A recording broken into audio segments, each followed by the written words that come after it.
that would have sped up the process for Shazam?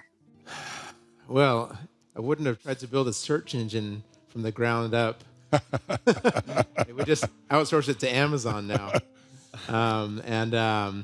Yeah, I mean, things would have been a lot easier because really, the app, what you see in the app is just a front end to an entire experience, and most of the complexity and really heavy lifting of Shazam is behind the app layer.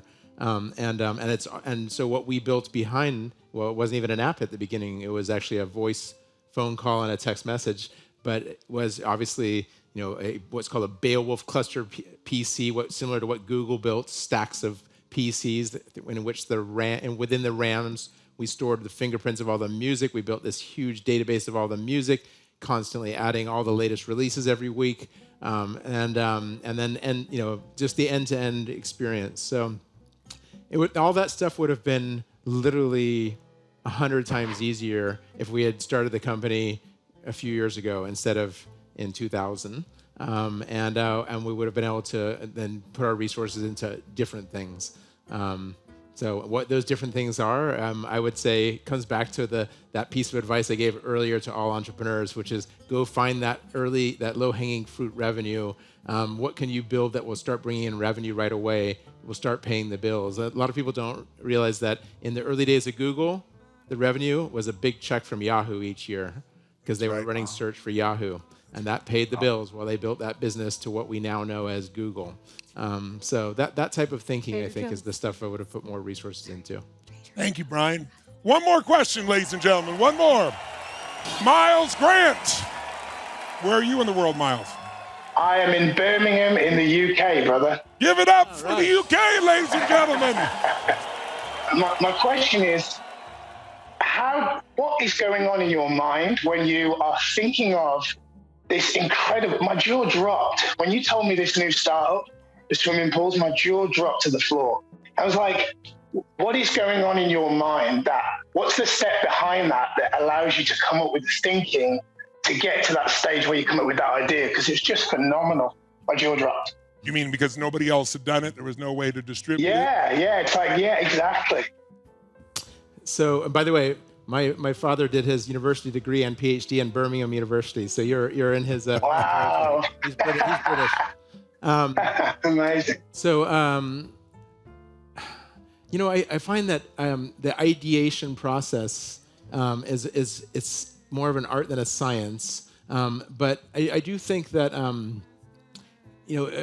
we all can sit here and come up with ideas, right? You can brainstorm ideas, and sometimes you just stumble across ideas. Sometimes it's a combination of things where you experience something. Like in my case, my son was growing up as a toddler with his mom, and there was a pool there, and I thought, oh my gosh, like that pool. You can think of it like a fire pit. That's a real risk, and so it made me very aware of the real.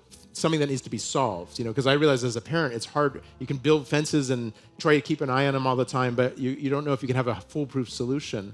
So that was inspiration. But there were also aspects where I thought, I believe as an entrepreneur, sometimes when you conquer a problem that's really hard, you're giving yourself an advantage because many other entrepreneurs or even large companies are not going to do a very good job of that. And you have the advantage of doing it as well as you possibly can.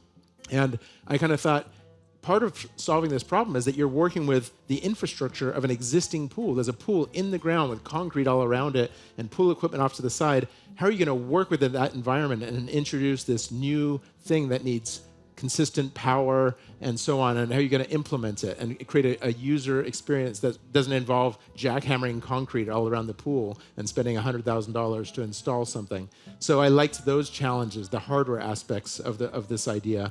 So I guess in a nutshell, what I would say is that as you kind of navigate through different ideas, I think what I like to do is to think about these kind of certain aspects of it. So what's doable, what hasn't been done, and what can I do much better? What could use brand new approaches and my unique thinking? I often think that the secret weapon that we all have as business people is judgment, right? Because we all have resumes and experience and contacts and things like that, but those are kind of controlled and measured by other people. But your own judgment, you have 100% control of that. That's just all you. And your judgment is that secret thing that ultimately leads to that success outcome years later, and people later go, oh, wow, he was right. He had this non-consensus insight that we just didn't see. And if you look at so many successful startups, whether it's Airbnb or Google or Skype or anything, there's a non-consensus insight they had. It was ultimately their very good judgment and knowing what the right thing to do is.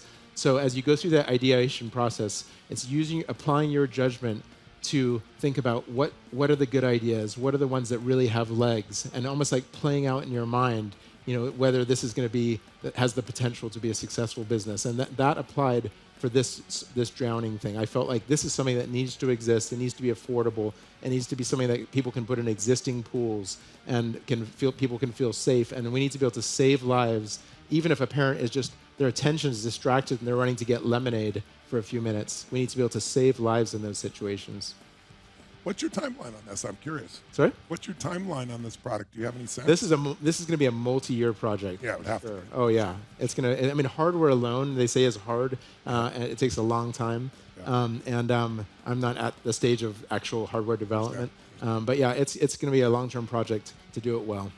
And also, I would add, Miles, as he said earlier, it's also having enough passion behind your judgment, because without that passion, you don't have enough fuel to push through all those years when it's lean and nothing's working is another one. Thank you for your question, Miles. Let's do one more. By the way, Tracy Evans, she's so fired up in her room there, the fire alarm went off. She's joining in her Jeep while the fire department does their thing.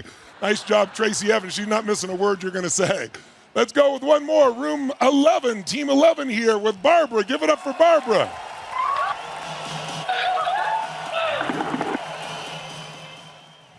Barbara, where are you in the world? I'm in Vienna. What's your question?